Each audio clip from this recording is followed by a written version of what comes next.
Meantime, millions of Americans are expected to pack their bags this weekend for Memorial Day travel. And with average gas prices standing pretty steady at $3.57 a gallon, pain at the pump is subsiding at a perfect time ahead of the holiday weekend, generally speaking, compared to a year ago.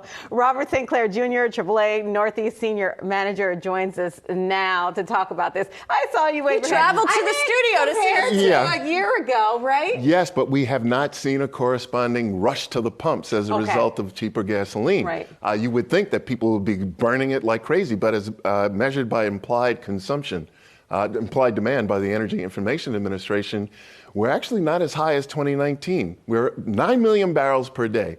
378 million gallons per day is like the magic figure that indicates robust driving.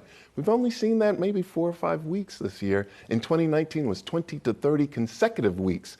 So there isn't the rush to the pumps that lower gasoline prices would make you think would happen. We did a survey back in March of 2018 during a good economy, asking drivers what the pain point was for the price of gasoline.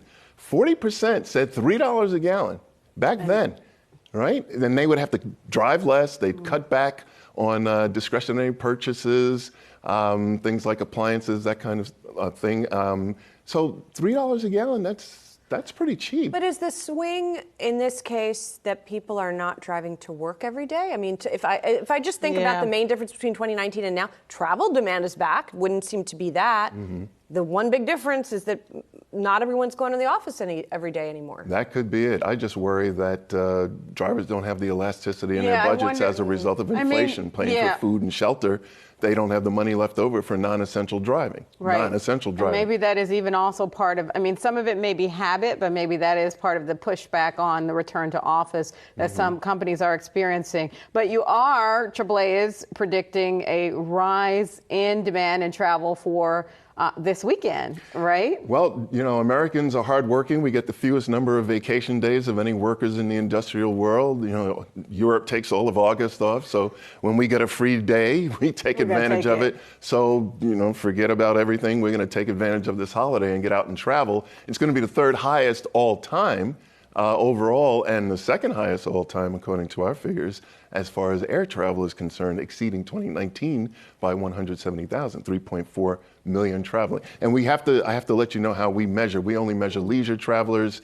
And if you're making a trip, say, from New York to California, and you're getting a connecting flight in Texas, some organizations measure that as 4 flights. You do the same thing coming back. We measure it as 1. What's our busiest day this weekend? Oh, yesterday. Yesterday. Yeah. I thought so. I noticed traffic that's good news for me driving. Oh, but it won't be a picnic today. Oh, come on, Robert. Sorry. Help us when we're leaving here. I got to ask you about breakdowns, because you had some really interesting data as well about the age of U.S. vehicles, whether or not people are taking good enough care of them. What are the implications for breakdowns? 483,000 breakdowns, and that's just of AAA members for this holiday weekend, 5% more than last year.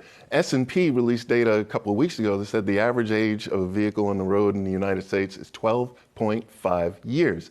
We know that when you hit 10 years, you're going to start having a lot of problems, your transmission, your cooling system, those kind of things. So I think, and we did another survey also in 2017, 40% of drivers said they didn't have $1,000 for an emergency vehicle repair. Yeah. And are they doing the maintenance? Some of that. Are they spending on the needed maintenance so that their cars won't be as likely to break down? No, they are not. And unfortunately, we're going to see flat tires and dead batteries as the top items we get calls for. And it's not only inconvenient, it's dangerous. We see that a lot of people get killed when they're with a disabled vehicle by the side of the road. Many of our roads lack a shoulder. They predate modern transportation engineering. But we are seeing, interestingly, a lower number in terms of the number of calls that we're getting for people who are broken down. So there's going to be a lot this weekend. Despite the aging vehicle. Yes, we talked about this. We saw one on our way in. We drove in separately, but we saw one on our... And you drive in. Yes. That's very interesting. Very early. Not every day. Very this is early. just because of coming in very early. Yes. Yeah, that makes and then sense. normally traffic is better, but there were certainly some that we faced today. Want to ask you about airline travel. So you all are projecting an increase this kind of kickoff of summer. What are you seeing? What trends are you seeing there? International travel, very high. As the gentleman from Priceline said, we're seeing 250% increase in international travel bookings. They're going to London, Paris, Rome. They really like river cruises in France and Germany. Went on one of those. There you go.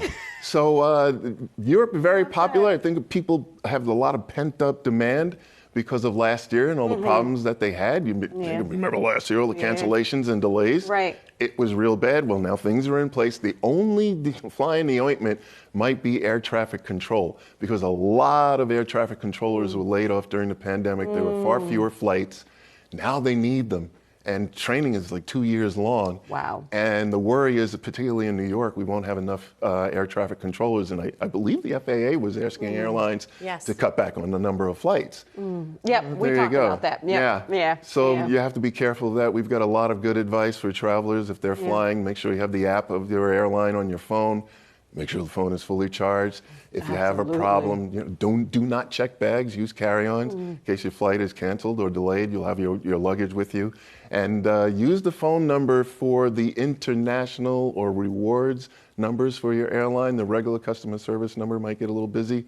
So have that other number to call in case you have to make a change. But the weather is good. That's a big X factor. 75%. Yes, compared to like the holiday season. Yes, 75% of all weather-related air traffic control delays stem from New York. We've got 6 major airports here. The hub and spoke system means that, something bad happens here, New York sneezes, the whole country catches a cold.